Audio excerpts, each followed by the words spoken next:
A car of mass 1000 kg negotiates a banked curve of radius 90 meter on a frictionless road if the banking angle is 45 degree the speed of the car is। ठीक है, सीधा सीधा सा एक standard result पे question है कि हमने क्या किया है, एक रोड को बैंक किया हुआ है थीटा एंगल पर, और यहाँ पर एक व्हीकल को सेफ टर्न लगाना, ठीक है, सेफ टर्न लेना है, और ये जो है हमारे पास स्मूथ सरफेस है। तो ऐसे में एक पर्टिकुलर क्रिटिकल वेलोसिटी आती है हमारे पास, ठीक है, root R G tan theta. इस क्रिटिकल वेलोसिटी पर ही सेफ टर्निंग हो पाएगी, ठीक है। अगर फ्रिक्शन होता तो ऐसे में एक पर्टिकुलर वैल्यू आने की बजाय एक रेंज आती। तो इस सवाल के लिए अगर मैं बात करूं, इसका डेरिवेशन भी देखेंगे अभी। इस सवाल के लिए अगर मैं बात करूं तो हमारे पास ये वेलोसिटी कितनी आ जाएगी, हमारे पास क्रिटिकल वेलोसिटी ये दे रखी है, क्वेश्चन ने यही पूछी हुई है। रेडियस ऑफ कर्वेचर जो दे रखा है सर्कल का वो हमको दे रखा है 90 मीटर, जी की वैल्यू 10 ले लेते हैं, और 10 45 बन गया 1, तो यहाँ से रूट 900 ये आ जाएगा 30 मीटर पर सेकेंड। तो correct answer is fourth option. अब इसके डेरिवेशन की तरफ अगर मैं बात करूँ कि फॉर्मूला आया कैसे, तो देखो कि जब एक बैंक रोड पर यहाँ एक व्हीकल अगर एक टर्निंग लेगा हमारे पास, इसका मास अगर m है और ये एक हॉरिजॉन्टल टर्न में जिसकी रेडियस ऑफ कर्वेचर r है, इसमें v स्पीड से टर्न ले रहा है, तो मैं व्हीकल के ही फ्रेम में बात कर लेता हूँ विद रेस्पेक्ट टू व्हीकल।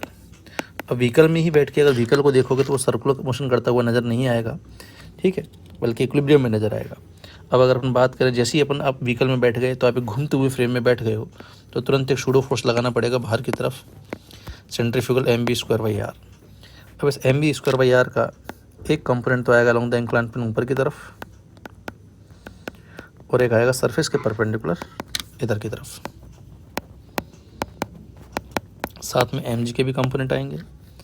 एक तो कंपोनेंट आएगा अलॉन्ग द इंक्लाइन प्लेन नीचे अलॉन्ग द रोड नीचे की तरफ mg साइन थीटा, और एक इधर ही आ जाएगा mg cos theta. mv²/r cos theta और mg कॉस थीटा हमारे पास, सॉरी ये साइन थीटा आएगा ना, mv² साइन थीटा और mg कॉस थीटा ये इस व्हीकल को रोड के अंदर धंसाने की कोशिश करेंगे, जिसकी वजह से रोड इसको अपोज करेगी और नॉर्मल लेके आएगी, ठीक है। इस डायरेक्शन को अगर मैं y बोल दूँ और इसको अगर मैं x बोलता हूँ एक बार के लिए, तो नॉर्मल तो बैलेंस हो रखा होगा किससे, mg cos theta plus mv²/r sine theta से। अब अगर मैं चाहता हूँ कि ये व्हीकल जो है वो सेफ टर्निंग ले बिना ऊपर नीचे स्लिप किए हुए, फॉर सेफ टर्निंग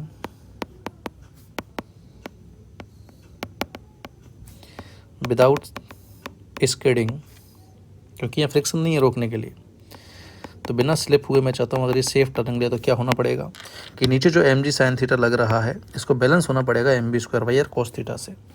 तो ऐसे में सेफ टर्निंग के लिए mg साइन थीटा जो है वो बैलेंस होगा mv² कॉस थीटा से, तो ये ऊपर नीचे कहीं भी स्लिप नहीं होगा। तो यहाँ से v² की वैल्यू आ गई rg टेन थीटा, तो v की वैल्यू कितनी आ गई, रूट rg टेन थीटा, जो कि अपन ने इस फॉर्मूले में काम मिली है। क्लियर।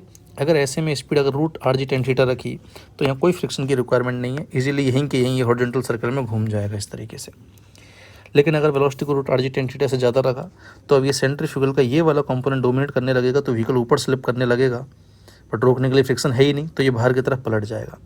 अगर इससे कम स्पीड की तो हमारे पास mg साइन थीटा डोमिनेटिंग हो जाएगा, तो ये नीचे की तरफ फिसल जाएगा। तो यहाँ सेफ टर्निंग के लिए एक पर्टिकुलर वेलोसिटी ही आएगी, एक ही, रूट rg टेन थीटा।